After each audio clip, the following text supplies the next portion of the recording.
Good evening, and right before we dive into the main topic, I'd like to quickly mention, yet again, that on the back end of this YouTube channel, I was recently informed that the system decided to delete my episode, which exposed how the CDC was collecting the cell phone tracking data of 55 million Americans in order to see whether compliance with the mandates was effective at curbing COVID.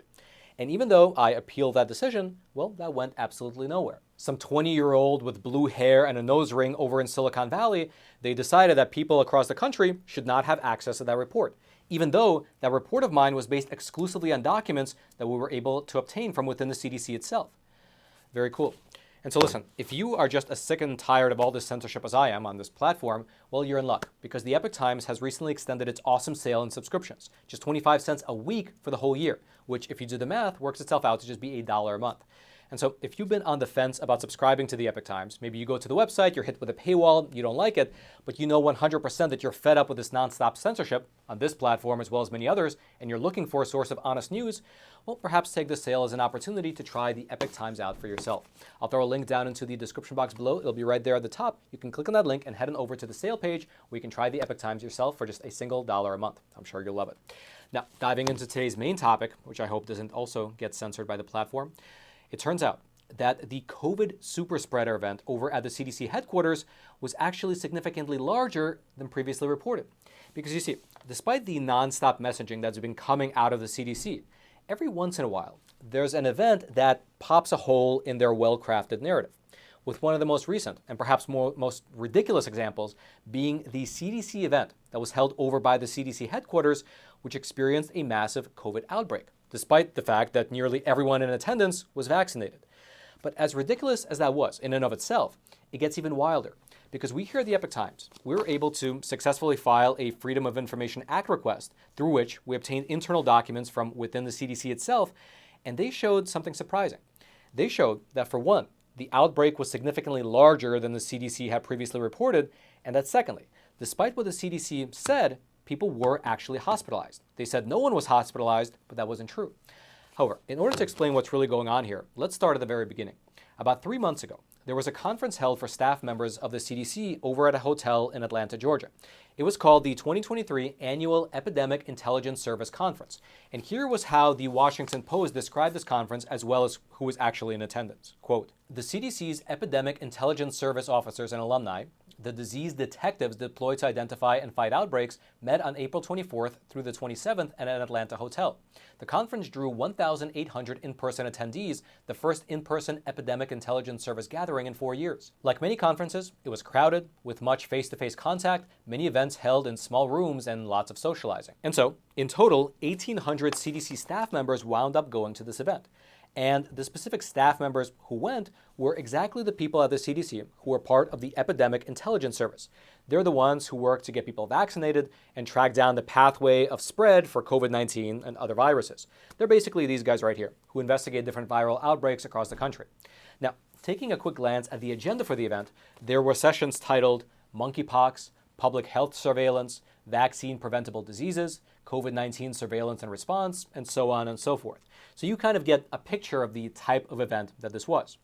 However, on April 27th, which happened to be the very last day of the conference, well, something unusual happened. Several of the people in attendance began notifying the event organizers that they had tested positive for COVID-19. And naturally enough, because this was a conference of CDC epidemic intelligence officers, this alarm set off, you can say, a chain reaction. What wound up happening was that the CDC, alongside the Georgia Department of Public Health, they worked together in tandem to conduct a survey of all the attendees to try and figure out how many people in total had actually tested positive for COVID. They essentially saw this as a great opportunity to test their ability to track transmission. In fact, here was how the CDC themselves described the goal of the survey that they undertook. Quote, "The goals were to learn more about transmission that occurred and add to our understanding as we transition to the next phase of COVID-19 surveillance and response." Okay, so that was the goal of the survey. Then, in terms of the results, here's what the CDC initially reported, again, 3 months ago. 80% of the attendees wound up filling out the survey, which is about 1,440 attendees. And among the respondents, the CDC said that 181 of them tested positive for COVID. So when you do the math, that's about a 12% positivity rate. And as you would imagine, the researchers found that the more seminars a person attended, the more likely he or she was to contract COVID. Here's in fact what the official CDC statement said on the matter, again, released 3 full months ago. Quote, "Not surprisingly, there was an increased chance of infection the longer participants attended the conference and the more events they participated in. Specifically, respondents who tested positive reported attending the conference on average for all 4 days, and the risk of infection was 70% greater among those who attended for 3 or more days versus those who attended for 2 or fewer days." But here's the kicker. Every single person who tested positive was vaccinated.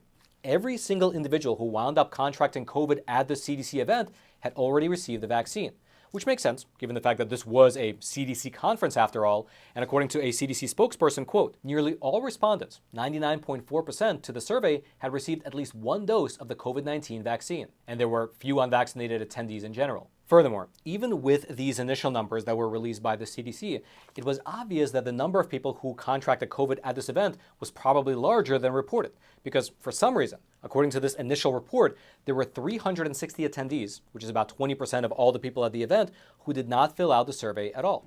And of course, among them, there are very likely people who contracted COVID as well, which just kind of makes you wonder, why wouldn't they fill out the survey? I mean, this was not a random conference. This was a conference of people who track contagious diseases. Filling out these types of surveys and doing this type of real-world contact tracing research should be right up their alley. But yet still, 1 in 5 of them chose to not respond. Regardless though, setting that anomaly aside, Dr. Eric Topol, who is the director of the Scripps Research Translational Institute, he said that given the numbers of infected, just according to the CDC's own statement, this made this conference a quote-unquote super spreader event. However, the best part of the story is the framing that the CDC used when presenting these survey results, because the CDC did not concede anything regarding the vaccine's effectiveness at protecting people against infection. But instead, their only conclusion in their initial statement was that they cited the fact that no one was hospitalized as a major victory for the vaccine. Here's specifically what the CDC wrote, again, 3 months ago in their official statement. Quote, "These survey findings underline the importance of vaccination for protecting individuals against severe illness and death related to COVID-19. Nearly every respondent reported receiving at least 1 COVID-19 vaccine dose, and none of the 181 people who reported testing positive were hospitalized. The CDC continues to recommend that everyone ages 6 months and older stay up to date with all COVID-19 vaccines, including receiving an updated vaccine. COVID-19 vaccines are effective at protecting people from getting seriously ill, being hospitalized, and dying." However, here's the thing. This statement of theirs is not actually true. We here at the Epoch Times, we filed a Freedom of Information Act request to get the actual documents from inside of the CDC, the actual survey results. And once we got them, well, they paint a much different picture from what the CDC said in their summary. Because for one, even though the CDC claimed that none of the people who reported testing positive for COVID were hospitalized, well, that's not true. According to the documents, the CDC failed to mention that one of the vaccinated people suffered such a severe case of COVID that they had to go to the emergency room, which ostensibly was inside of a hospital.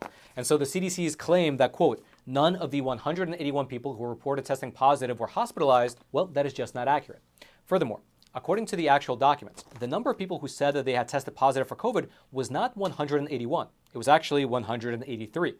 Now, of course, that's a minor change, although it's kind of weird that the CDC reported one number, but the actual number was slightly off. But by far, the most egregious thing that the CDC decided to not disclose to the public was that out of the 1,440 respondents to the survey, 601 of them said that they never took a COVID test, and so they had no idea whether they were positive or not.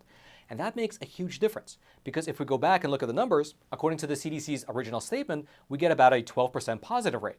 However, if we change the number of positive cases from 181 to 183, and then we account for the fact that out of the 1,440 respondents, 601 of them did not actually get tested for COVID, that changes that number significantly. It means that at this event, realistically, out of the total number of respondents who actually got tested for COVID, 21.8% of them had tested positive, which is not only double the initial estimate, but it's also a great reminder to always be critical of the narratives that are coming down to us from these 3-letter agencies. It's also a good case study for why it's important for the public to have access to all the underlying data rather than trust the government's interpretation of that data. You never know what they're leaving out.